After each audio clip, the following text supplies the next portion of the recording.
Hello guys! Hello! This is for Aries. Aries, welcome dito sa ating channel. Kabalaran 888, welcome. Alamin natin kung anong messages, vibration, gabay energy para sa inyong lahat. And bago tayo mag-draw ng cards dito, tanungin mo muna Aries kung ano ba ang mga bagay-bagay na hindi balanse sa buhay mo. And ano ba yung mga bagay-bagay na kailangan ng baguhin, mabago, kailangan ng alisin. Ano ba ang mga bagay-bagay na kailangan ng i-let go? Okay. First card mo dyan is reverse na justice. Next card is two of swords.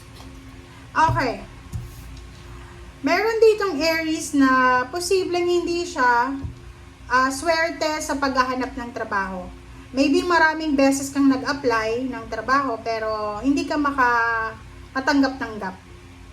Or maybe yung iba sa inyo, kayo ay nagparatangan ng kumbaga ng kasalanan na hindi niyo naman ginawa. Kumbaga reverse yung justice dito. Ito yung ito yung imbalance sa inyo. Na parang sinasabi ng barahan na palaging hindi balanse yung hustisya sa inyo. 'Di ba? Kahit saan. Maybe kahit sa paaralan, 'di ba? Nung high school, elementary, ng college na parang nakikita mo na hindi ka napapaboran ng hustisya. Parang ganon. Walang justice. Na palaging unfair. Parang ganon. And sa two of swords, sinasabi ng bara sa'yo dito na kailangan mo na sigurong alisin sa buhay mo yung palagi kang takot na magdesisyon.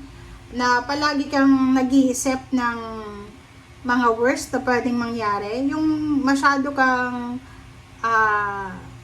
anong tawag dito, hindi ka makapag-desisyon natatakot ka, hindi mo alam kung anong mangyayari sa past, ay sa future, hindi ka makamove on from your past, parang ganun. So which is, hindi mo naman dapat yun na gawin na kasi pag past na, and yung decision making, kailangan mo pag-isipan, pero hindi to the extent na aabuti ng isang buwan yung pag-iisip mo.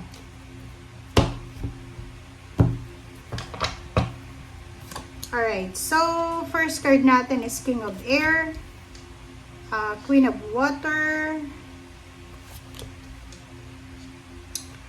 Ace of Fire, Three of Earth, High Priestess, and sa ilalim mo dito is Page of Air.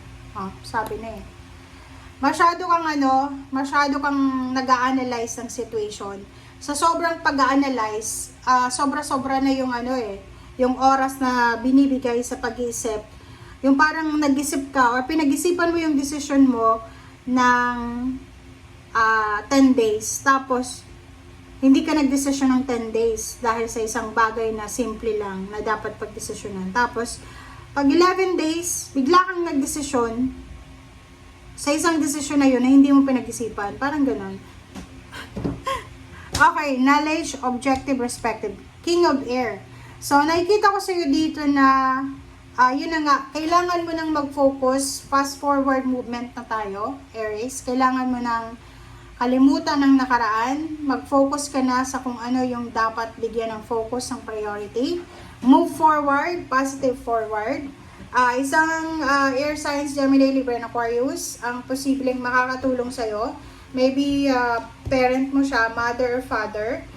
Isang water sign, Pisces, Scorpio, and Cancer, ang posibleng makakatulong din sa'yo para makapagsimula ka ng bagong buhay. Kumbaga, you are supported, you are guided ng mga elders sa buhay mo. Kumbaga, hindi ka nag-iisa. You're lucky because hindi ka nag-iisa. Suportado ka sa mga kung ano man na plano mo sa buhay. It's either pagnenegosyo, it's either pag-aasawa, pagkakaroon ng anak, pagpapaaral ng anak, or kung ano man siya, pagtatrabaho sa malayong lugar. So you are protected, you are guided, you are supported ng mga mahal mo sa buhay. Okay. Isang Aries dito ang sobrang excited para sa collaboration and partnership. Maybe may business kayong sisimulan, or maybe meron kayong, partnership and collaboration with fire sign, with air signs, with the water sign, and earth signs. Okay.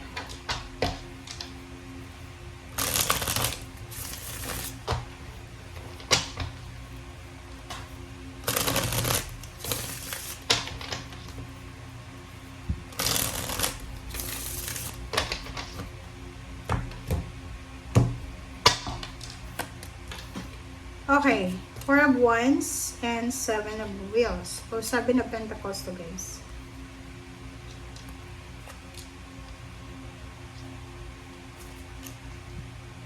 Okay, congratulations sa inyong lahat ha. Kasi ano man itong paghihirap, ano man itong injustice, ano man itong indecision, yung parang nasa crossroad ka, 'di ba? Like for example, hindi ka makapag-desisyon kung anong trabaho yung hahanapin mo, hindi ka makapag-desisyon kung may nag-offer na sa'yo ng trabaho, hindi mo alam kung tatanggapin mo. Sinasabi ng bara sa'yo dito, Aries, na kinakailangan mong magpasensya sa lahat ng bagay or area sa buhay mo, relationship, money, career, spiritual. Kailangan mong magpasensya. Congratulations sa'yo kasi kung ano man tong hinihintay mo, kasi mayroon kang minamanifest mayroon kang hinihintay, mayroon kang tinatrabaho. Mayroon kang tinatrabaho na, for example, tinatrabaho mo na magkaroon ng kompleto, masayang pamilya, tinatrabaho mo na magkaroon ng serenity, kapayapaan sa loob ng bahay, tinatrabaho mo na maayos yung takbo ng pamilya mo, ng mga tao na involved sa'yo. And yung iba din sa inyo dito, money. Parang nakikita ko sa'yo dito na sobra-sobra kang workaholic, sobra kang determinado, sobra kang parang masipag, napakasipag mo. Nakikita ko sa'yo dito yung plano mong pagpapatayo ng bahay, pagpapakasal. May iba sa inyo dito nagpaplano ng additional baby, kung may baby ka na. And yung iba sa inyo dito, isang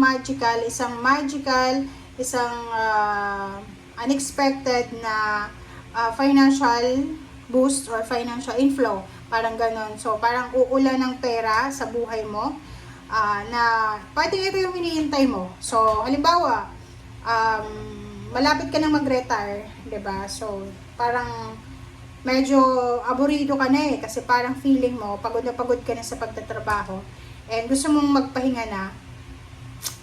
Nakikita ko share dito na there's a specific amount ng pensyon na darating sa'yo. So, be patient, okay? Be patient kasi darating sa'yo kung ano yung pinaghirapan mo.